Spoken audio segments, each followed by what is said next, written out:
안녕하세요.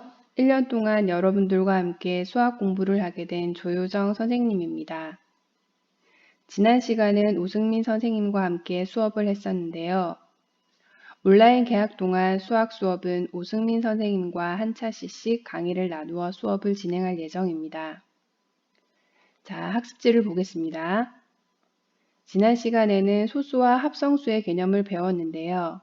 이번 시간에는 소수와 합성수의 개념을 바탕으로 소인수 분해에 대해 함께 공부해 보도록 하겠습니다.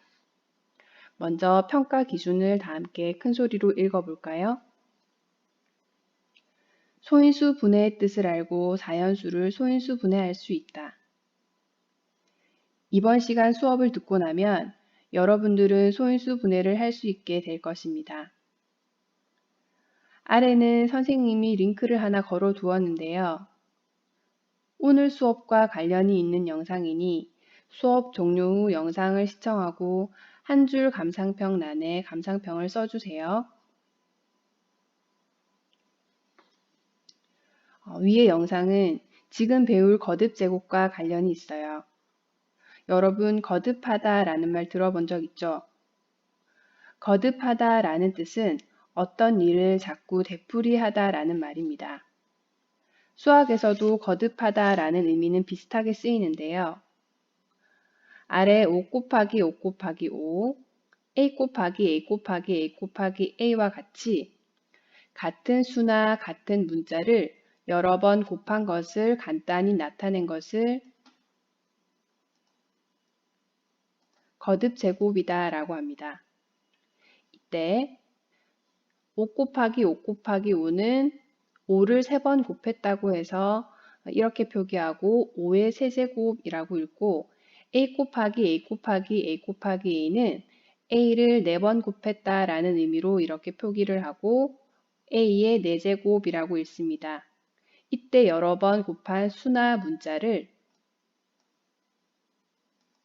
미치라고 하고 그 곱한 횟수를 지수라고 합니다.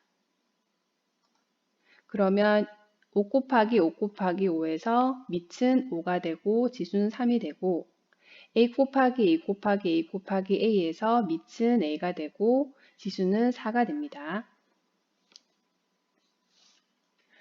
자, 그럼 아래 표를 같이 완성해 볼까요? 첫 번째는 2를 2번 곱했으니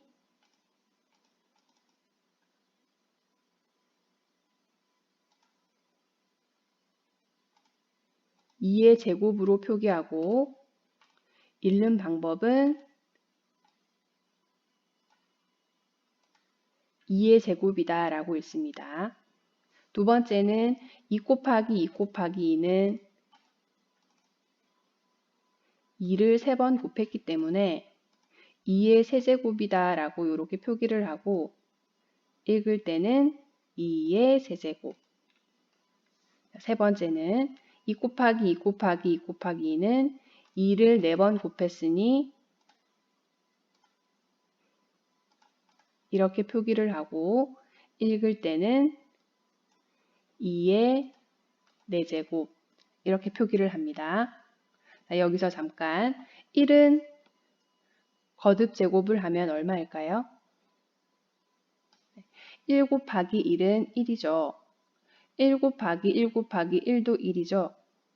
1은 수없이 거듭하여 여러 번 곱해도 그 결과는 항상 1이 나옵니다.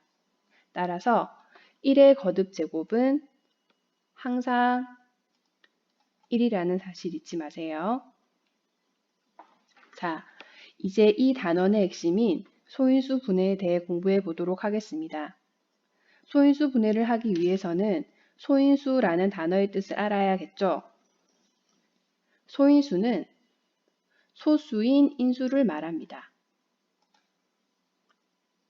여기서 인수는 초등학교 때 배운 약수의 개념과 같은 뜻으로 쓰입니다. 따라서 소인수 분해는 1보다 큰 자연수를 소인수들만의 곱으로 나타내는 것을 의미합니다. 10이라는 숫자로 다시 한번 살펴볼까요? 첫 번째, 12의 인수는 즉 12의 약수를 말합니다.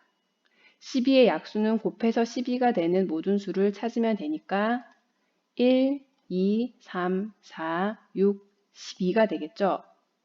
이때 12의 소인수는 위에 나열한 1, 2, 3, 4, 6, 12 중 소수를 골라오면 됩니다. 여기에서 소수는 2와 3이니까 12의 소인수는 2와 3이 되겠죠. 그럼 이 12를 2와 3의 곱으로 표현하는 것이 바로 소인수분해입니다. 12를 2와 3의 곱으로 표현하면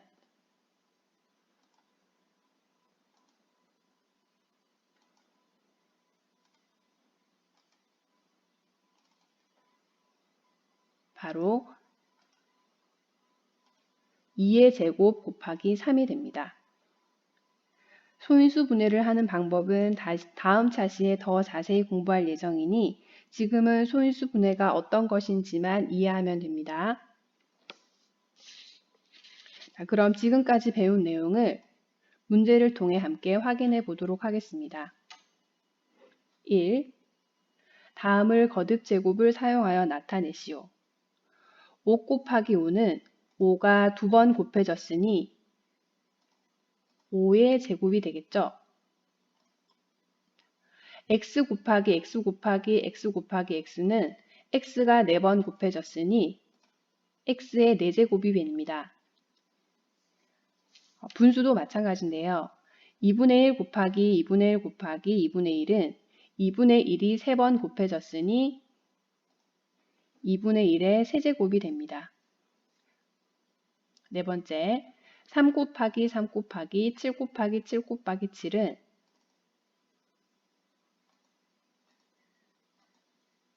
3의 제곱 곱하기 7의 세제곱으로 표현할 수 있습니다. 이제 거듭 제곱의 표현은 잘 할 수 있겠죠? 두 번째 문제로 내려가겠습니다. 두 번째 문제는 인수와 소인수의 개념을 확인하는 문제입니다. 주어진 숫자 4와 7을 각각 인수와 소인수를 구하는 문제인데요. 인수의 개념은 초등학교 때 배운 약수의 개념과 같다고 하였습니다. 그래서 4는 어떤 수를 곱하면 4가 될까요? 그렇죠. 1, 2, 4가 4의 인수가 됩니다.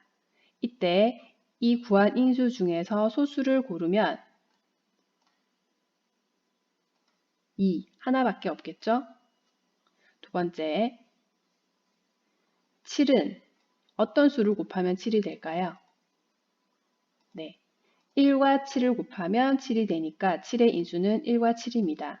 여기에 소수를 골라오면 그게 소인수가 되니까 7의 소인수는 7이 됩니다. 이해됐나요? 네, 마지막 생각 열기 문제입니다.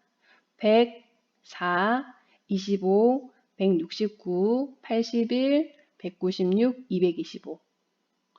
이 주어진 수들의 공통점은 무엇일까요? 벌써 공통점을 찾은 친구들도 있죠? 네. 지금 주어진 이 숫자들은 자세히 살펴보면 100은 10의 제곱, 4는 2의 제곱, 25는 5의 제곱, 169는 13의 제곱, 81은 9의 제곱, 196은 16의 제곱, 225는 15의 제곱입니다. 주어진 수들은 자연수의 제곱이 되는 수, 즉 제곱수라는 공통점을 가지고 있습니다. 이 단원에서는 이런 제곱수의 특징을 이용하여 활용하는 문제들이 많이 나오니 다음 차시 과제를 통해 더 다양한 문제들을 풀어보도록 합니다. 자, 여러분, 이렇게 소인수 분해에 대해서 알아보았습니다.